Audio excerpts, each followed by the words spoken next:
The 2014 legislative session is off and running, and it's sure to be a busy one. The deadline for legislators to introduce legislation for this year has come and gone, and we've estimated that we're looking at somewhere around 30 bills that will be addressing firearms and/or the Second Amendment. Some of these measures you may already be familiar with, since they were introduced last year and for one reason or another were turned into two-year bills.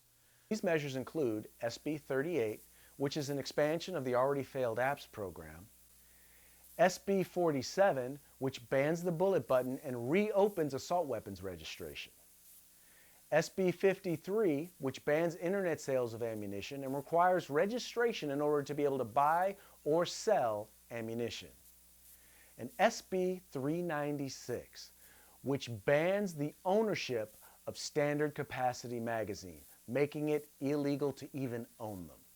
Now, a couple of these measures you may be familiar with, but you don't recognize them from last year. Well, that's because last year they weren't anti-gun bills.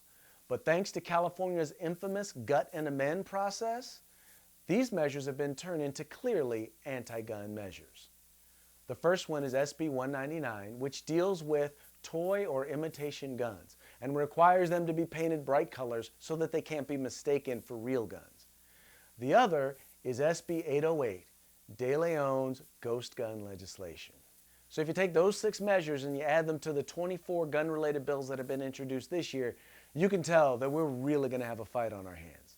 And that's why we need your help. We've made it real easy for you to get involved. All you have to do is go to demandrights.org, and we've got a list of all of the bills that I've already talked to you about, along with a number of others that we've already identified as pieces of legislation that you need to speak out on. We also want to encourage you to keep coming back to the site.